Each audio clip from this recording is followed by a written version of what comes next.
ಮೊದಲನೇದಾಗಿ ಮುಳಬಾಗಿಲು ಗ್ರಾಮಸ್ಥರಿಗೆ ಎಲ್ರಿಗೂ ನಮಸ್ಕಾರಗಳನ್ನ ಹೇಳ್ತಾ, ವೇದಿಕೆ ಮೇಲೆ ಆಸೀನರಾಗಿರ್ತಕ್ಕಂಥ ಎಲ್ಲ ಗಣ್ಯರಿಗೂ ಮತ್ತೆ ವೇದಿಕೆ ಮುಂಭಾಗದಲ್ಲಿ ಆಸೀನರಾಗಿರ್ತಕ್ಕಂಥ ಎಲ್ಲ ಗ್ರಾಮಸ್ಥರಿಗೂ ಮತ್ತೆ ಸಮೃದ್ಧಿ ಮಂಜಣ್ಣವರು ಇವತ್ತು ಒಂದು ಶಾಸಕರಾಗಿ ಸಾಮಾನ್ಯ ವ್ಯಕ್ತಿಯಂತೆ ಇವತ್ತು ದುಡಿದು ಎಲ್ಲರಂತೆ ಸಾಮಾನ್ಯ ವ್ಯಕ್ತಿಯಾಗಿ ಇವತ್ತು ಬಂದು ಒಂದು ಕಾರ್ಯಕ್ರಮದಲ್ಲಿ ಪಾಲ್ಗೊಂಡಿದ್ದಾರೆ. ಅಣ್ಣವ್ರು ಬಂದಿದ ತಕ್ಷಣ ನಾನೊಂದು ಮಾತು ಹೇಳಿದೆ, ನಾನು ಬಂಗಾರಪೇಟೆನಲ್ಲಿ ಹಳ್ಳಿಕರ್ ರೇಸ್ ಮಾಡಬೇಕು ನ್ಯಾಷನಲ್ ಲೆವೆಲ್ ಅಂತ 2ನೇ ಬಾರಿ ನಿರ್ಧಾರ ಮಾಡಿದ್ದೀನಿ. ಆದ್ರೂ ಅವ್ರ ಕಡೆಯಿಂದ ಒಂದು ಅವಕಾಶ ನಮ್ಮ ಕೈ ಜೋಡಿಸ್ಲಿ, ಅವ್ರದ್ದು ಸಹಕಾರ ಇರಲಿ. ಹಳ್ಳಿಕರ್ ರೇಸ್ನ ಮುಳಬಾಗಲ್ ತಾಲೂಕಲ್ಲಿ ನನಗೆ 50 ಎಕರೆ ಜಮೀನು ಅಂದರೆ ಕೊಂಡ್ಕೊಳಕ್ಕಲ್ಲ ಜಾಗ ಅವ್ರು ಕೊಡಲಿ.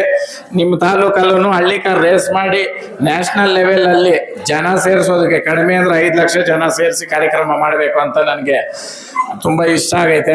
ಆ ಕಾರಣಕ್ಕಾಗಿ ವೆಂಕಟೇಶಣ್ಣವ್ರ ಮುಖಾಂತರ ದಯವಿಟ್ಟು ಇವತ್ತು ಈ ದ್ರೌತಮನ್ ಸನ್ನಿಧಾನದಲ್ಲಿ ಇದೊಂದು ಮಾಡಿಕೊಡ್ರಿ. ಯಾಕಂತಂದ್ರೆ ಈ ಅವಕಾಶ ಎಲ್ರಿಗೂ ಸಿಗಲ್ಲ. ಇನ್ನು ಕೇವಲ 2 ವರ್ಷ ಐತೆ.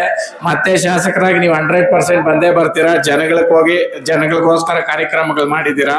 ಇವತ್ತು ಈ ದ್ರೌತಮನ ಕರಗ ಮಹೋತ್ಸವ ಸುಮಾರು ವರ್ಷಗಳಿಂದ ನಡ್ಕೊಂಡ್ ಬಂದೈತೆ. ಮತ್ತೆ ಈ ನಮ್ಮ ಲಾಯರ್ ವೆಂಕಟೇಶಣ್ಣವ್ರ ಕೊಡುಗೆ ಬಹಳ ಅಪಾರ ಈ ದೇವಸ್ಥಾನ ಮುಖಾಂತರ. ಯಾಕಂತಂದ್ರೆ ಬೆಂಗಳೂರಿಗೆ ಬಂದು ನಮ್ಮನ್ನ ಆಹ್ವಾನ ಮಾಡಿ ಸುಮಾರು ಜನ ಇವತ್ತು ಸೇರಿಸಿ ಸುಮಾರು ಕಾರ್ಯಕ್ರಮಗಳು ಮಾಡಿ ಜನಗಳನ್ನ ಒಗ್ಗೂಡಿಸೋದು ಅಂದ್ರೆ ಅಷ್ಟು ಸುಲಭ ಅಲ್ಲ. ಒಂದು ಜನಾಂಗದಲ್ಲಿ ಒಂದು ನಾಯಕನ ಅನ್ಸ್ಕೊಳೋದು ಸುಲಭ ಅಲ್ಲ. ಇವತ್ತು ಒಬ್ರು ನಮ್ಮ ಜನಾಂಗದಿಂದ ಒಂದು ನಾಯಕರಾಗಿ ಇವತ್ತು ಇಲ್ಲಿ ಕಾರ್ಯಕ್ರಮನ ಯಶಸ್ವಿಯಾಗಿ ಮಾಡ್ತಾ ಇದ್ದಾರೆ. ಕರಗ ಮಹೋತ್ಸವ ಬಹಳ ವಿಜೃಂಭಣೆಯಿಂದ ನಡೀತಾ ಐತೆ. ಮತ್ತೆ ಇವತ್ತು 5 ಊರಲ್ಲಿ ಇವತ್ತು ಕರಗ.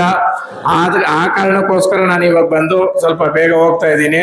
ಮತ್ತೆ ಮಂಜಣ್ಣವ್ರನ್ನ ಕೇಳ್ಕೊಂತ ಇದ್ದೀನಿ, ಅಣ್ಣ ನಿಮ್ಮ ಕಡೆಯಿಂದ ಒಂದು ಜಾಗದ ವ್ಯವಸ್ಥೆ ಮಾಡಿ ನಮ್ಗೆ ಸಹಕಾರ ಮಾಡ್ರಿ. ಇನ್ನ ಟೈಮ್ ಐತೆ, ಡಿಸೆಂಬರ್ ಆಗ್ಲಿ, ಮಳೆಗಾಲ ಇವಾಗ ಮಳೆಗಾಲ ಎಲ್ಲ ಮುಗಿದ ಮೇಲೆ ಒಂದು ಮಾಡೋಣ.